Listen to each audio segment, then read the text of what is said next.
Welcome to CoreLogic's housing market update for April 2025. Brought to you by onthehouse.com.au. Australian property values recovered to new record highs in March, reversing the recent 0.5% dip in values between November and January. CoreLogic's National Home Value Index was up 0.4%, continuing the growth trend for the second consecutive month, following February's 0.3% rise. The monthly rise in values was broad-based, with every capital city, except Hobart, recording a positive change, along with each of the rest of state regions. The monthly change across the capital cities ranged from a 1% gain in Darwin to a negative 0.4% fall in Hobart. Improved sentiment following the February rate cut is likely to be the biggest driver of the turnaround in values, along with the cut's direct influence of a slight improvement in borrowing capacity and mortgage serviceability. Sydney and Melbourne look to have turned a positive corner, with values rising across both cities over the past 2 months. Although Sydney home values remain 1.4% below their record high. In Melbourne, where the downturn's been more long-running following a March 2022 peak, housing values remain 5.6% below their record high, despite rising by 0.9% over the past 2 months.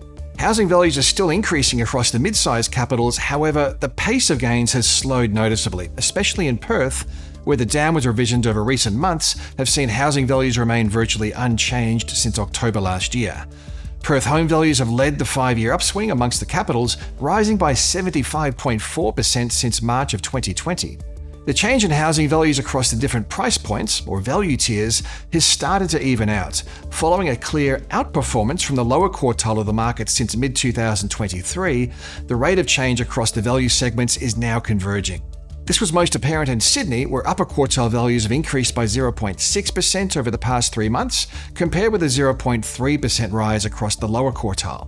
Earlier research demonstrates that relatively expensive housing markets have historically shown stronger responses to reduced cash rate settings, especially houses in Sydney and Melbourne. Most of the remaining capitals continue to see the lower quartile record a higher rate of change relative to the upper quartile, however, the gap is getting smaller. Regional housing markets continue to outperform the capitals, with the combined regionals index rising by 0.5% compared with the combined capitals up 0.4%. However, the growth trajectory looks to be converging as the capital city trend accelerates.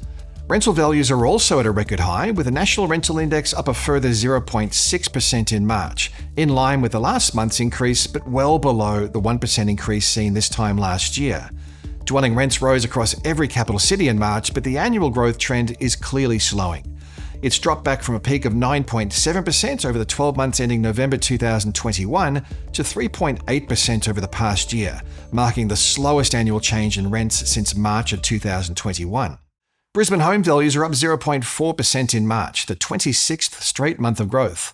Over the March quarter, values were up 0.9%, adding approximately $8,340 to the median value of a dwelling. Although values are still rising, the pace of gains has slowed substantially. A year and a half ago, the quarterly rate of change was tracking at 4.2%. Affordability constraints, following a 69% jump in values over the past 5 years, is a key factor in the slowdown, along with a slower rate of population growth. Advertised supply levels have also started to pick up, with listings tracking 4.1% higher than a year ago at the end of March. With 2 months of growth in Australian housing values now on the scorecard, it's looking more convincing that the positive turn is more than just a temporary recovery, but a material upswing in housing values remains highly unlikely. On the upside, we have a gradual easing in monetary policy, cost of living relief, we have income growth, tight labour markets, and improved sentiments, all which are likely to support housing sector activity.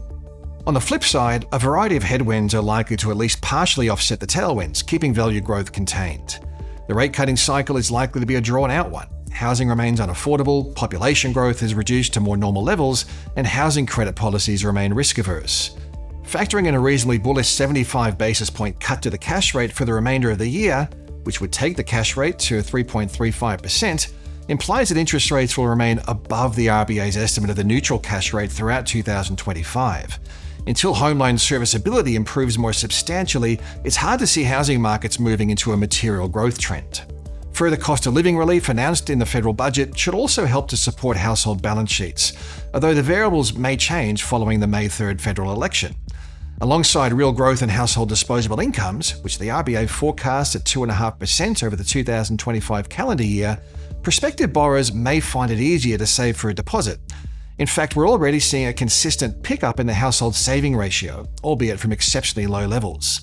Labour markets are holding tight with a national unemployment rate of 4.1%, but there are some signs that labour markets are loosening.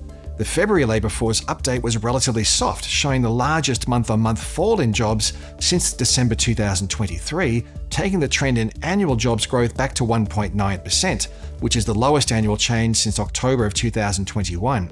Measures of consumer sentiment have been rising, fueled by improvements in inflation outcomes, cost of living relief, and growing certainty that interest rates will come down further.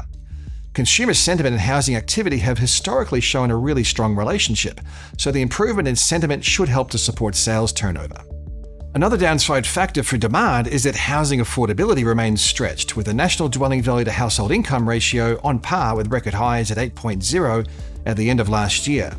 Home loan serviceability was also at a record high. Assuming a household on the median income purchased the median value dwelling with a 20% deposit, they'd be dedicating 50.5% of their gross income on mortgage repayments. Lower population growth is also denting demand. Population growth in the September quarter was back to 0.4%. That's on par with the pre-COVID decade average. The slowdown has been driven by a sharp drop in overseas migration following its peak in the first quarter of 2023. As of September 2024, quarterly net overseas migration numbers have reduced by 46%. Although demand-side pressures are easing, new housing supply is likely to remain constrained amid high costs, scarcity of skilled trades, and compressed profit margins.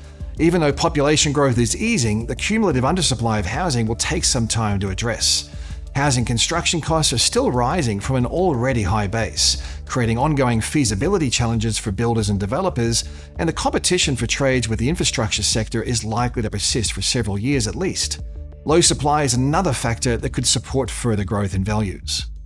Overall, it's likely we'll continue to see housing prices tick higher from month to month, with less diversity between the capitals as annual growth rates converge. The prospect of a surge in housing values as interest rates fall looks highly unlikely. What's more probable is a mild growth rate underpinned by a gradual fall in rates and ongoing supply-side challenges.